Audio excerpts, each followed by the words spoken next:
Precisamente para platicar de este tema tan importante, saludamos aquí en el estudio de La Ciudad y el Mundo a Joaquín Egea, él es presidente de la Asociación Mexicana de Derecho Migratorio. Bienvenido, muy buenos días. Gracias, buenos días a ustedes. Platícanos un poco más, platíquenos sobre este tema de los migrantes. ¿En qué situación se encuentran? ¿Estamos ya realmente rebasados por esta problemática? Bueno, obviamente que estamos rebasados, pero no de ahora. Yo creo que estas acciones que se están tomando tenían que haberse tomado desde hace mucho tiempo.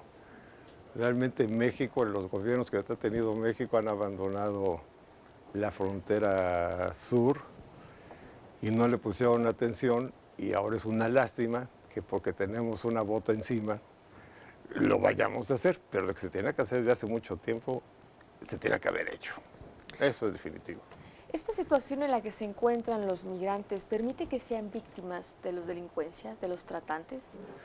Claro, bueno, eh, hace años el problema de los migrantes, los que entraban a México, era entrar y estar sujetos a la corrupción de las mismas autoridades. Todavía no había mucho lo que era el crimen organizado.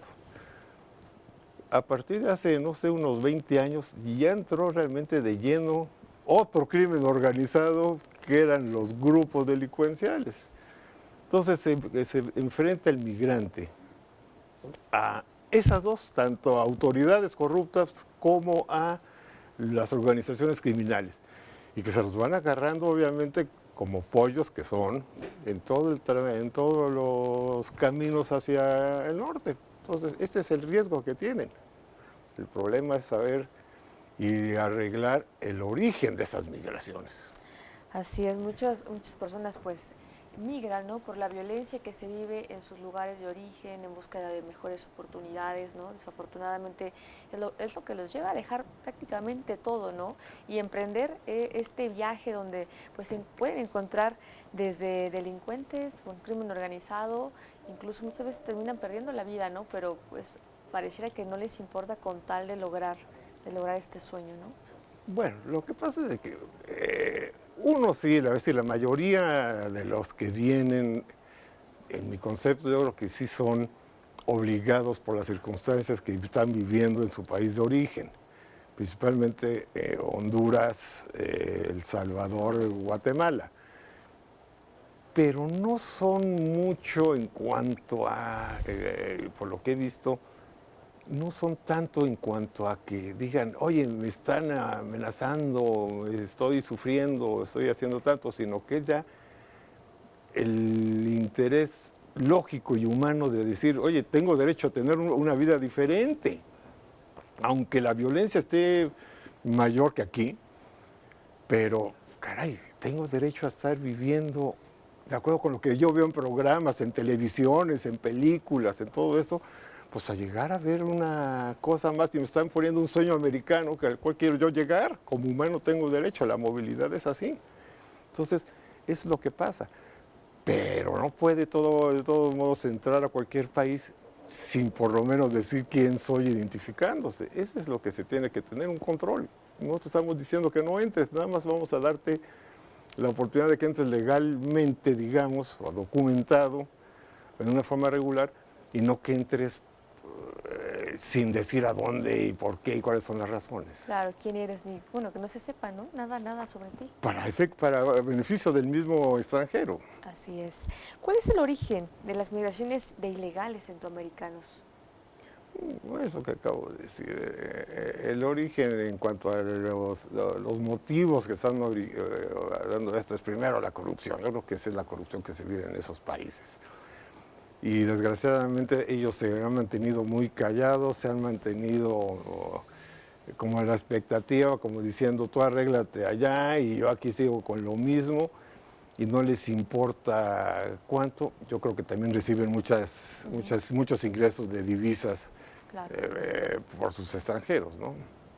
Se ha hablado mucho sobre pues esta migración, las caravanas, que si hasta son provocadas por Estados Unidos por el tema electoral.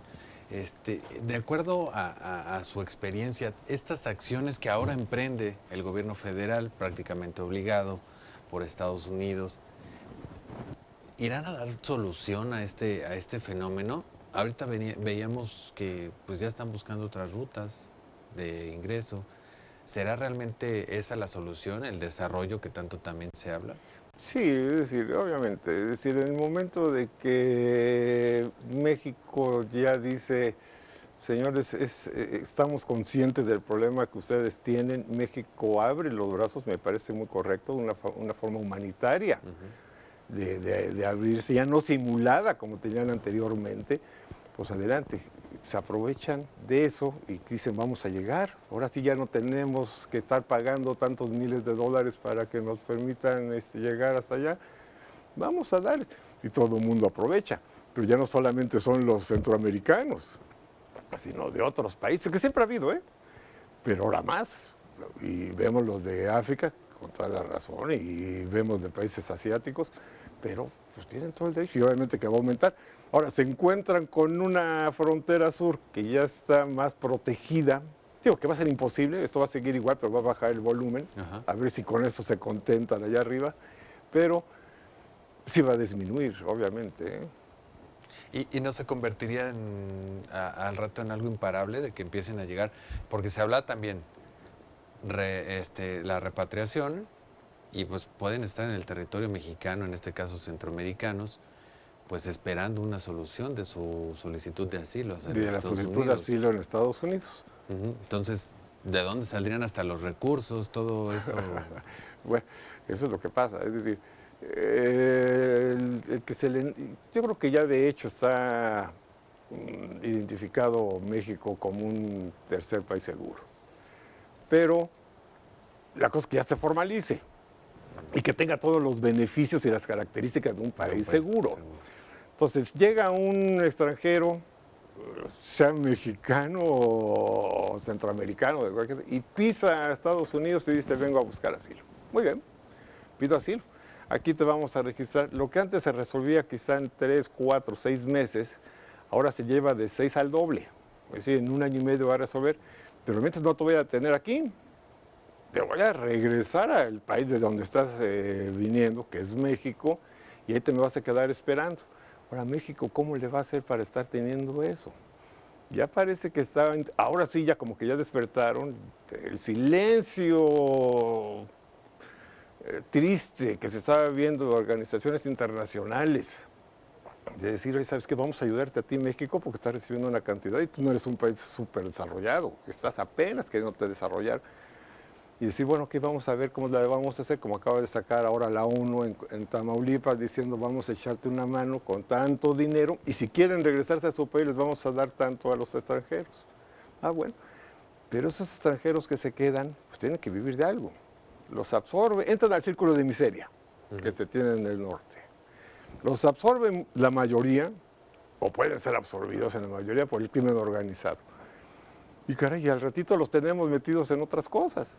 Ese es el riesgo que se tiene que sí realmente dar una normativa y un cuidado muy especial a esa cantidad de extranjeros que sí puede aumentar y que va a aumentar conforme los vayan regresando, lo sé, de Estados Unidos para acá. ¿Cuáles serían esas características que pues se habla mucho de esto del tercer país seguro y todo? ¿Cuáles serían las características? ¿Habría beneficios? Entre ellas menciona recursos. ¿Qué más? ¿Cuáles más serían las? La infraestructura, porque no pueden estar viviendo en los parques, no pueden estar viviendo dentro de las organizaciones no gubernamentales, principalmente de religiosas, cosas así que les dan cobijo, no pueden estar viviendo ahí indefinidamente. Entonces vamos a darles una infraestructura, vamos a darles cierto lugar, que no se llamen realmente refugios, vamos a ponerles otro nombre, y no en una forma brusca o tosca que pudiera ser concentraciones, pero sí darles algo así. Ahora, ver el motivo que realmente están buscando. Y si no, pues señores, vamos a ver el origen. El origen sí está en que tus países están de esta forma muy mal, vamos a ayudarlos. Y de ahí sí tienen que intervenir las organizaciones internacionales porque con la cantidad de inmigrantes al rato se van a quedar sin habitantes los países. De acuerdo con los números que dan, dentro de unos años ya no van a tener habitantes. Claro, que es lo que en su momento causaba mucha indignación, ¿no? Porque nuestro gobierno, digo, aquí en México, aparte de todo el apoyo y la ayuda que se les ha dado, pues sí ha sido muchísimo, ¿no? O sea, es una ayuda, al final de cuentas, humanitaria, pero también vemos que nosotros como país tenemos muchas carencias, ¿no? Incluso hasta en los servicios de salud, los servicios de alimentación, hay mucha gente que está en situación vulnerable y ni siquiera nuestro gobierno es capaz de hacerle frente a la gente que ya tenemos aquí, ¿no? Entonces de repente llegan los migrantes y uno no se explica cómo es que para ellos sí hay, ¿no? Y para la gente de aquí mismo de nuestro país no. Entonces eso también son problemas a corto plazo, ¿no? Es que hay que mantener un equilibrio. Y hay que entender que las migraciones van a llegar de todo. Los pueblos se formaron por unión de personas que tienen las mismas características, el mismo idioma, las mismas tradiciones, las mismas costumbres. Esto fue lo que hizo que se formaran los pueblos, las naciones. Cuando llegan personas que son de diferentes tipos, de diferente color, de diferentes costumbres, pues obviamente que dice, oye, espérate, no uno deja entrar en la casa a cualquiera, para eso pone uno puertas, pone cualquier cosa, y de acuerdo con lo que, si coincidimos con esto, pues te voy a dejar. Aquí vamos más allá, la labor humanitaria tiene que ser más sublime, más alta, y el país tiene que hacerlo. No tenemos que olvidar que somos humanos. Si lo olvidamos, ya dejamos de ser humanos. Entonces, hay que acoplarlo, pero sí vamos a tener que mantener un equilibrio, decir, oye, no tengo yo lo mismo que son de salud, de educación, de todos los servicios que requiero, como para que todavía vengan de otro país o de otro, por las causas que sean, y que yo que soy aquí, pues no lo tengo. Hay que mantener el equilibrio, pero sí, como dicen, pero no comen 1.000.000, ¿eh? Donde come uno, comen dos, pero no 1.000.000. Sí, claro. Correcto. Eso sí es cierto. Así es. Joaquín, por cierto, ¿cómo ve el escenario esta fecha, ¿no? Que también ya sigue corriendo el tiempo y son 35 días cuando vencen los 45 que nos dio Donald Trump de plazo, ¿no? Para hacerle frente al tema de la migración en caso de no cumplir con este acuerdo migratorio. ¿Qué cree que suceda? Bueno, yo creo que no va a pasar nada, yo creo que nada más se va a quedar en amenaza. Era solamente proselitismo en cuanto a la amenaza y migración y el muro y todas estas cosas, y no va a pasar nada. Pero al final de cuentas no es eso esa fue una muestra. Al rato nos va a llegar otra. Y el rato va a seguir con otra cosa, y ya nos agarró de puerquito, y la verdad es que eso no se vale. Entonces, sí hay que ser dignos, haber manejado esto no porque nos lo impusieron, sino que tenía que haber sido desde hace mucho tiempo, y señores, hasta aquí llegamos, y de acuerdo con los intereses del país, y que sea lo mejor, pues tomar la decisión correcta, pero no creo que pase nada, ¿eh? Pues al final se mencionaba, sí logró un muro, ¿no? No necesariamente de concreto, de tabique, pero logró un muro al mandar a la Guardia Nacional 6,000 elementos. Eso es lo doloroso, que tenían que haberlo hecho por mutuo propio y no porque se los haya pedido o exigido otro país, llámese que se llame, y el país más poderoso. Entonces, eso sí es vergonzoso. ¿Por qué lo hiciste hasta ahora? Tenías que haberlo hecho desde hace mucho tiempo y haber controlado esta corrupción tan tremenda que tienes y que haber servido. Era algo que yo ponía como ejemplo. Tú tienes a una cantidad de niños metidos de aquel lado del periférico en las lomas. Y del otro lado los tienes aquí, del otro lado del periférico les pones un montón de dulces y chocolates y juegos y todo. Y les dicen, ahora sí, corre a ver los que llegan. Y los dejan que crucen el periférico. Pues ¿cuántos van a llegar vivos? 2, 3. Eso fue lo que pasó. Los dejaban entrar y entrar y entrar, los esquilmaban, aparecían fosas en San Fernando. Y esas son unas. ¿Y cuándo van a identificar otras? Pues señores, pero ese es lo malo. El que haya sido impuesto o que se haya reconocido la necesidad de haber ya protegido y llevar un control migratorio en la frontera sur, donde es prácticamente imposible. Allá arriba está el río, aquí queda una parte del Suchiate, pero lo demás es selva. Y si entran por Guatemala es uno, y si no entran por Belice. pero es selva llena de brechas, pero entran. Entonces, ese es el problema. Vamos a ponerle 6,000 o 12 o 3 veces más esa cantidad, no va a servir de nada. Van a llegar a un embudo donde los van a detener. Ahora, como mencionaba Carla, son 35 días que faltan para esta revisión, para este pues, replanteamiento, y se anuncia una limpia a fondo del Instituto Nacional de Migración, hay cambios en su titular. De acuerdo a su experiencia, ¿a 35 días fue una de las decisiones correctas? Pues yo creo que fue un límite precisamente mucho por lo político. El Instituto Nacional de Migración ha sido corrupto desde que antes era la Dirección General de Migración. Después se vuelve ya un organismo desconcentrado y se crea el instituto, pero no acabó la corrupción. El instituto ha sido corrupto desde el principio, y no me refiero tanto a los agentes de migración que están en las estaciones migratorias, en los puertos migratorios y todo, sino los que están arriba, los que dicen, a ti te voy a permitir que ingreses tantos extranjeros, pero ya sabes cómo me tienes que tratar y cosas de este tipo. Esos son corruptos, los que dan facilidades a unos y a los otros extranjeros, ¿no? Porque está la migración regular y está la irregular, y de eso se agarran todos. Y en la irregular, que es la que estamos tratando ahorita, va muy alto. Oiga, estamos hablando de miles de dólares.